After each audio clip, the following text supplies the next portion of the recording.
Get your free copy of the complete tutorial at www.teachucomp.com/free.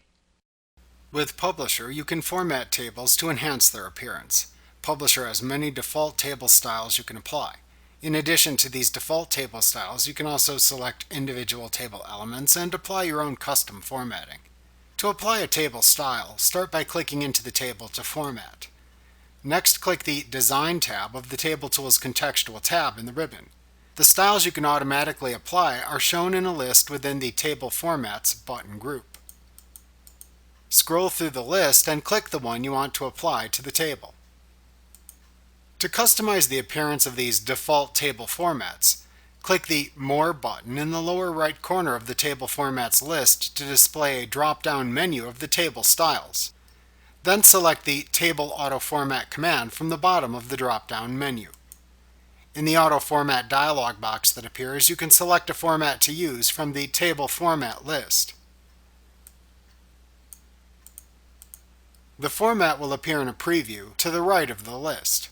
You can then click the Options button at the bottom of the dialog box to display a set of checkboxes in the Formats to Apply section that you can check or uncheck to apply or remove the selected formatting from the table format. When you have finished customizing your desired table format, click the OK button to apply it. To apply a custom fill color to table cells, select the cells to which you want to apply a custom fill color. Then click the Fill drop-down button and choose the desired color from the drop-down menu. Note that you can also select the More Fill Colors command to make a color selection from the Color dialog box that then appears. To choose a color from an existing object in your publication instead, select the Sample Fill Color command and click a color in the page to use as the fill color.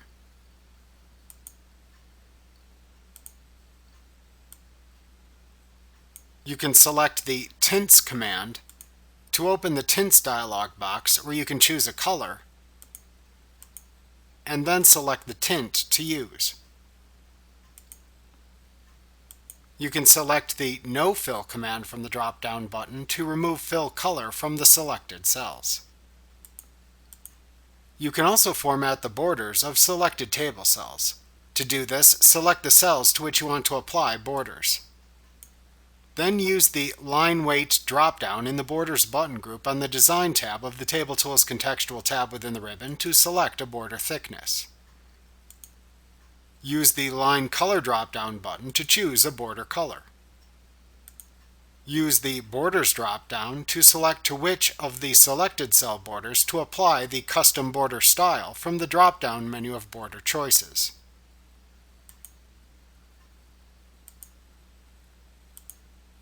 In the Arrange button group that appears on the Layout tab of the Table Tools contextual tab, you will find buttons that allow you to arrange other page content with your table.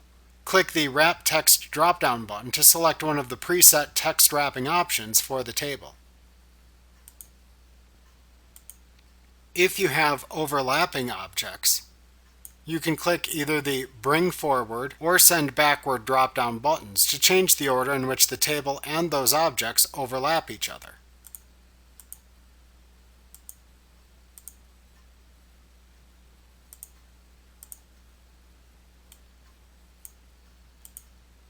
You can click the Align button to choose one of the available alignment options for the table.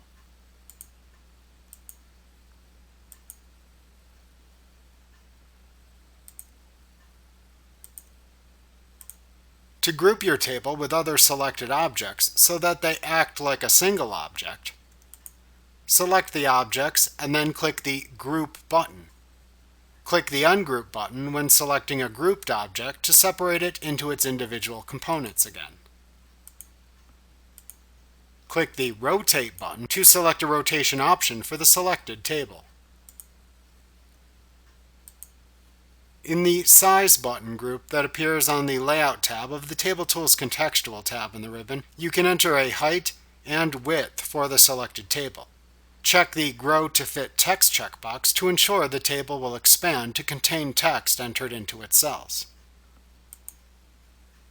Like what you see? Pick up your free copy of the complete tutorial at www.teachucomp.com/free.